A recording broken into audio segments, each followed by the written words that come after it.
kasari, good morning. So ngayon guys, is Sunday. Kaya mag-prepare para papunta tayo sa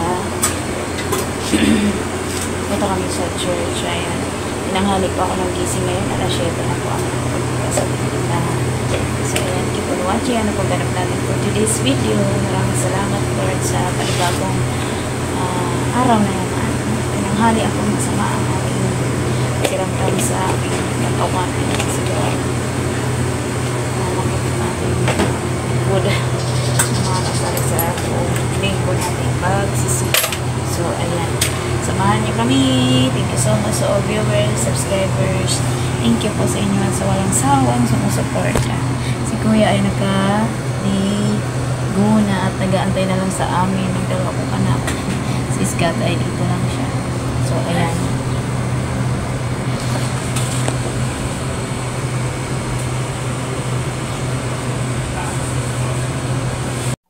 hello mga kasari. So ngayon pagkatapos po nating maligo, ayan, naglalakad na nga tayo papunta sa sakayan ng tricycle. So ayan, nilalakad po namin kasi medyo malalayo-layo din ng konti yung sakayan ng tricycle papunta sa labasan. So ito yung sasakyan naming tricycle. So high-tech na mga style ng tricycle, ano.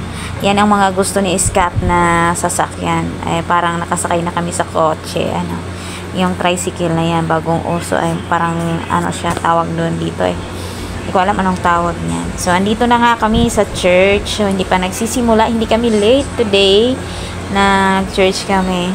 So kukunti pa lang yung mga nakarating, mga kasari, at hindi pa nagsimula. Ayan yung aming church dito. Ayan, mga kasari. So ayan, abangan natin kung ano po yung mensahe ng Lord na ngayong araw na ito, mga kasari.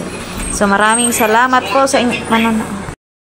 Mangyayari ang ating inaasahan at paninindigan tungkol sa mga bagay na hindi nakikita o pananampalataya. And in verse 2, kinalugdan ng Diyos sa mga tao noon, unang panahon, dahil sa kanilang pananampalataya. Kung nais mo kalugdan ng Diyos. So ayan kasari, nakauwi na po kami galing sa church. Ngayon bumalik po kami papuntang Pure Gold kasi may bibilhin lang kami sa Pure Gold. At of course ang aming driver, ito si driver at si assistant driver. So ayan, naglalakad kami papunta sa Pure Gold. Ang init sobra, mga kasari, itong araw na to. But maganda rin kasi ang ganda din ng langit, ano, mga kasari.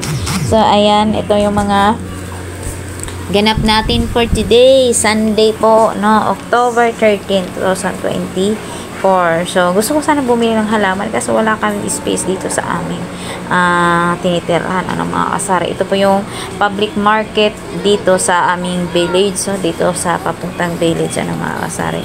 So ayan, minsan dito ako nabili. Kung mga nakapanood kayo sa aking mga video, dyan din ako namimili ng itlog. Pero ngayon may malapit na kasi sa amin. So ayan, sinama nga namin ang aking anakis. So yan po yung lahat pong mga binili. Halagang 500 lang po yan. Mga chichirya lang po ang aking binili kasi yun lang po ang aking dalang budget. At saka bumili kami ng mga pagkain ni Scott, yung iba naming mga pangkonsumo. So hindi ko na sinama dito, mga kasal. So bali gabi ko na nga po yan na unboxing kasi nga napagod din ang inyong tindera sa pagkainit-init, ano, mga kasari. So yan lang po ang aking ganap for today's video, mga kasari. Marami pong salamat sa inyong lahat sa walang sawang sumusuporta sa aking mga video. At baka naman suportahan nyo din po ang aming channel ni Scott, Lynn and Scott in the Philippines. Ayan, mga kasari. And of course, mayroon din po tayong FB page, Lynn channel din po. So ayan, thank you so much. Yan po yung mga ganap. Si Kuya ay andyan, magbabantay pa yan sa ating tindahan. Ayan, mga kasari.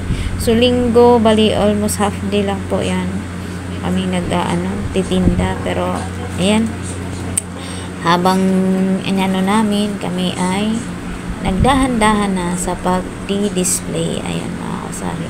Salamat naman kasi sinamahan po ako ng aking kuya, sa aking kuya Junakis. Ayun, thank you so much sa inyong panonood guys. Maraming salamat. Hanggang sa muli. See you in my next vlog. And shout out po sa inyong lahat. Wish Mami M, shout out Ate Shawi, to all super chatters. Shout out is Caribe Show. So ayan lang guys. Maraming salamat po sa walang sawang suporta sa inyo, to all English people. Thank you very much. Sa all my members. Shout out. Thank you.